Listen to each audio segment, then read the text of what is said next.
Hello दोस्तों, नमस्कार। मेरा नाम है रोहित और आज आप सीखेंगे रस के बारे में। क्या होता है रस? हिंदी विषय का एक चैप्टर होता है रस। भरत मुनि के अनुसार विभाव, अनुभाव और व्यभिचारी भाव के संयोग से रस की उत्पत्ति होती है। आचार्य भरत मुनि के अनुसार अस्थाई भाव की संख्या 8 है। रति, हास, शोक, क्रोध, उत्साह, भय, जुगुप्सा तथा विस्मय। अब हम बात करेंगे रस के अंगों की। रति श्रृंगार, उत्साह वीर, निर्वेद शांत, शोक करुण, आश्चर्य अद्भुत, भय भयानक, क्रोध रौद्र, देवव्रति भक्ति, वात्सल्यता वात्सल्य, जुगुप्सा विभत्स। अब हम कुछ प्रश्नों को देख लेते हैं। तो दोस्तों, पहले प्रश्न के साथ शुरुआत करते हैं। देखते हैं कि पहला प्रश्न क्या है। लिखा है, तुम आ जाते एक बार, कितनी करुणा कितने संदेश, पथ में बिछ जाते बन पराग। इस पंक्ति में कौन सा रस सृजित हो रहा है? तो कौन सा रस आपको दिखाई दे रहा है? क्या आपको श्रृंगार, वीर, अद्भुत, विभत्स, इसमें कौन सा लग रहा है? बिल्कुल सही जवाब।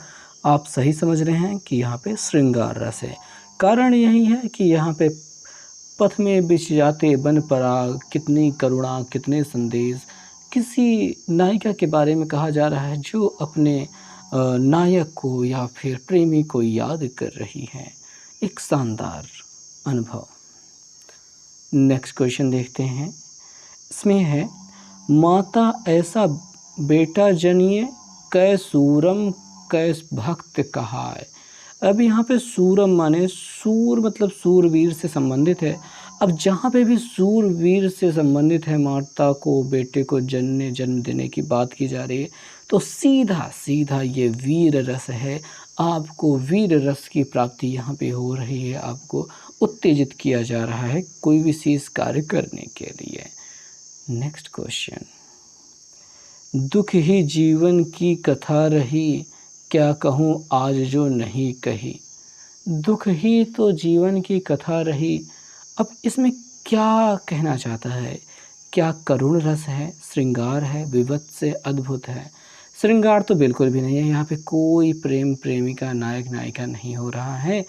और अद्भुत, कुछ अद्भुत हो नहीं रहा है। विभत्स मतलब बहुत दुखी वाला होता है। यहाँ पे आप कह सकते हैं कि करुण रस है। कोई व्यक्ति अपनी करुणा, व्यथा, ये सब कुछ सुना रहा है, यानी उसके जीवन में बहुत कुछ बुरा घटा है और उसे करुण रस की प्राप्ति हो रही है, या फिर उसके ज़रिए हमें करुण रस की प्राप्ति हो रही है। अगला है, मेरी भव बाधा हरो, राधा नागर सोई, जातन की झाई परे, श्याम हरित दुति होए। इस पंक्तियों में, इन पंक्तियों में कौन सा रस है, ये आपसे पूछा जा रहा है। तो रसों की गिनती देखते हैं। भक्ति रस है, श्रृंगार है, अद्भुत है, विभत्स है। तो यहाँ पे मेरी भव बाधा हरो, राधा नागर यानी श्री कृष्ण से कहा जा रहा है, यानी भक्ति का माहौल बना हुआ है। तो पहला वाला विकल्प भक्ति रस यहाँ पे है। पांचवें प्रश्न के बारे में देखते हैं। तो यहाँ पे हमें देखने को मिल रहा है कि वीरों का कैसा हो बसंत। वीरों का कैसा हो बसंत। इस रचना में किस रस की सृष्टि हुई है? कौन से रस की सृष्टि हुई है? तो बहुत सही बात भैया, वीर मिल रहा है और वीर मिला दीजिए। पहला वाला विकल्प आपका सही हो जाएगा। वीरों का कैसा हो बसंत, वीर के बारे में बात की जा रही है, वीर रस की उत्पत्ति हो रही है। छठवें प्रश्न में आ जाते हैं। इसमें कहा गया, मेरो तो गिरधर गोपाल, दूसरा न कोई, जाके सिर मोर मुकुट, मेरो पति सोई। अब इन पंक्तियों में कौन से रस की उत्पत्ति हो रही है? तो मेरो तो गिरधर गोपाल यानी श्री कृष्ण की पूजा आराधना की जा रही है। और इसमें क्या आपको हास्य रस लग रहा है? बिल्कुल नहीं। करुण रस लग रहा है, कोई दुख नहीं हो रहा है। हम प्रेम की बात कर रहे हैं, ईश्वर से प्रेम की बात कर रहे हैं, ठीक है। और जिसके सिर पर मोर मुकुट होगा वही मेरा पति होगा। तो यहाँ पे आपका श्रृंगार रस चल रहा है। हालांकि भक्ति रस इसे कहा जा सकता है, पर ईश्वर को, श्री कृष्ण को मीराबाई अपने पति के रूप में स्वीकार कर रही हैं और उन्हें याद कर रही हैं, तो ऐसे में हम इसे श्रृंगार रस ही कहेंगे। नेक्स्ट क्वेश्चन पे चलते हैं। यहाँ पे लिखा है, जय गिर चरण दो देई हनुमंता चले सुगा पाताल तुरंता। जय गिर चरण देई हनुमंता चले सुगा पाताल तुरंता। तो जिस जेहि मने जैसे ही गिरिमा ने पहाड़ पर चरण दिए हनुमान जी ने चरण रखे और चले सगा पाताल तुरंत, वैसे ही वो पाताल में चला गया, तुरंत पाताल में चला गया। अब यहाँ पे जो इन पंक्तियों में किस रस की उत्पत्ति हो रही है, किस रस की बात की जा रही है, अगर इसकी कल्पना की जाए तो आपने सही अंदाज़ा लगाया होगा कि यहाँ पे अद्भुत रस, वीर रस, अद्भुत रस, श्रृंगार रस, रौद्र रस में से किसकी बात की जा रही है। तो भैया वीर रस तो है, लेकिन वीर रस उतना है नहीं। यहाँ पे कुछ विशेष बात की जा रही है कि हनुमान जी ने किसी के ऊपर पैर रखा है और वो तुरंत पाताल में चला गया है। तो यहाँ पे बढ़ा चढ़ा के बात की जा रही है, कुछ भयंकर बात की जा रही है। तो अद्भुत रस यहाँ पे उत्पन्न हो रहा है। अद्भुत रस इसका सही जवाब होगा। ओके, तो नेक्स्ट क्वेश्चन पे हम चलेंगे। 8वां क्वेश्चन हम देख पाते हैं, हमको दिखाई दे रहा है, कनक भूधराकार शरीरा, कनक भूधराकार शरीरा, समर भयंकर अतिबल वीरा, समर भयंकर अतिबल वीरा। और यहाँ पे कुछ ज़्यादा ही अद्भुत भयंकर बातें चल रही है। किस रस की उत्पत्ति हो रही है ये हमसे पूछा जा रहा है। अद्भुत वीर रौद्र श्रृंगार। ध्यान देंगे, ध्यान देने वाली बात है कि वीर रस और अद्भुत रस बहुत ज़्यादा नज़दीक के होते हैं, बहुत ज़्यादा नज़दीक के होते हैं। जब आपको कोई प्रेरित कर रहा हो तब वीर रस करेंगे, या फिर किसी को कोई प्रेरित कर रहा हो लेकिन कुछ भयंकर ही बात कही जा रही हो, एकदम भयंकर, कुछ आउट ऑफ द बॉक्स हो रहा है, तो वहाँ पे अद्भुत रस होता है। यहाँ पे आपका अद्भुत रस सही जवाब होगा। ठीक है, अद्भुत रस सही जवाब होगा, ए वाला विकल्प सही हो जाएगा। नेक्स्ट क्वेश्चन पे हम चलते हैं। यहाँ पे क्या देखने को मिल रहा है, क्या देखने को मिल रहा है, असिकहि रघुपत चाप चढ़ावा, यह मत लक्ष्मण के मन भावा, संधाने प्रभु विसिख कराला, उठ उदधि और अंतर ज्वाला, उठ उदधि और अंतर ज्वाला। यहाँ पे मन के अंतर ज्वाला को फूटने की बात की जा रही है। और रघुपति चाप चढ़ा, यानी कि रघुपति यानी श्री राम चाप चढ़ाने मतलब कि धनुष तैयार कर रहे हैं, और यह बात लक्ष्मण के मन को भा रही है। तो ये क्या है, एक प्रकार से आपका रौद्र रूप धर रहे हैं। ठीक है, रौद्र रूप धर रहे हैं भगवान श्री राम।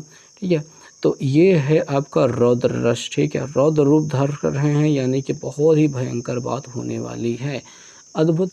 तो हम 10वां नंबर क्वेश्चन देखते हैं कि प्रकृति रही दुर्जेय, पराजित हम सब थे भूल मद में, पराजित हम सब थे भूले मद में, भोले थे कहाँ तितरे केवल, सब विलासिता के नद में। तो यहाँ पे आपको किस रस की प्राप्ति हो रही है, कौन से रस की यहाँ पे प्राप्ति हो रही है, तो कोई विशेष भाव नहीं हो रहा है, कोई विशेष अद्भुत करने की कुछ बात नहीं आ रही है, श्रृंगार प्रेम वगैरह कुछ है नहीं, कोई बढ़ा चढ़ा के सिर बनाने की बात नहीं की जा रही है। ये बेहद शांत सा चल रहा है, इसलिए यहाँ पे शांत रस है। ठीक है, यहाँ पे शांत रस है। अगला वाला क्वेश्चन देखते हैं कि समरस थे जड़ या चेतन, सुंदर साकार बना था, सुंदर साकार बना था, चेतनता एक विलसती आनंद अखंड घना था। तो समरस थे जड़ या चेतन, सुंदर साकार बना था, और चेतनता एक विलसित आनंद अखंड घना था। तो तो इसमें अगर बात की जाए क्या श्रृंगार रस होगा, तो कोई प्रेम की बात नहीं हो रही है। क्या रौद्र रस है, कोई भयंकर बात, कोई रौद्र रूप धारण कर रहा है? नहीं। क्या कोई वीरता की बात की जा रही है? तो बिल्कुल भी नहीं की जा रही है। यहाँ पे शांत रस होगा। ये बेहद शांत है, इसलिए यहाँ पे शांत रस होगा। अगला वाला क्वेश्चन देखते हैं कि हे खग मृग हे मधुकर श्रेणी, हे खग मृग हे मधुकर श्रेणी, तुम देखी सीता मृग नयनी। यहाँ पे भगवान श्री रामचंद्र जी जब सीता का अपहरण हो जाता है और उनकी खोज में वन वन भटक रहे हैं और यहाँ पे वियोग की वेला चल रही है, तो किस रस की यहाँ पे उत्पत्ति हो रही है? देखिए, श्रृंगार के दो होते हैं। यहाँ पे करुणा तो चल रही है, अद्भुत भी नहीं, मतलब करुणा तो भरा हुआ है माहौल में, पर करुण रस यहाँ पे नहीं हो पाएगा, क्योंकि करुण से भी ज़्यादा प्रबलता यहाँ पे आ रही है वियोग रस की, क्योंकि भगवान श्री राम सीता जी से यहाँ पे बिछड़ गए हैं, उनका अपहरण हो गया है। और ये हर खग मृग और मधुकर श्रेणी यानी कि हर पक्षी और हिरण से पूछ रहे हैं, क्या तुमने सीता मृग नयनी, सीता को मृग जैसे नैनों वाली सीता को देखा है? तो जब ये पूछ रहे हैं तो उनके मन में सीता को लेकर के वियोग की उत्पत्ति है, बड़ा दुख है। इस प्रकार से इनमें वियोग श्रृंगार है। तो अगला जो प्रश्न है इसमें कहा गया है, भैया देखेंगे, जय हूँ अवध कवन मुहलाई, नारी हेतु प्रिय भाई गंवाई। तो जय है अवध मतलब जय हूँ अवध, यानी कि किस प्रकार मैं अवध जाऊँगा। कवन मुहलाई, कौन सा मुँह लेकर के मैं अवध जाऊँगा।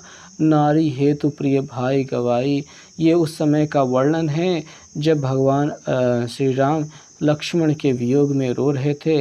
लक्ष्मण को शक्ति बाण लगा था, मेघनाथ ने उन्हें शक्ति बाण मारा था, और उसके बाद भगवान श्री राम रो रहे थे और लक्ष्मण के अचेत शरीर को, मूर्छित शरीर को गोद में लेकर रो रहे थे।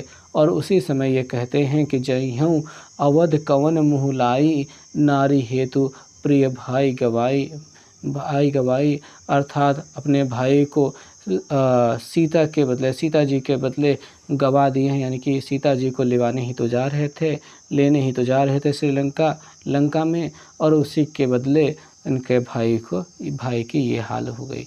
तो इस पंक्ति में कौन से रस की उत्पत्ति हो रही है?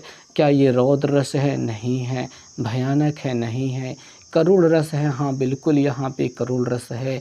माहौल करुणा में बना हुआ है, बड़े दुख की घड़ी है यहाँ। तो इसी के साथ यहाँ पे सारे क्वेश्चन ख़त्म हो जाते हैं। उम्मीद है आपको सब कुछ अच्छा लगा होगा।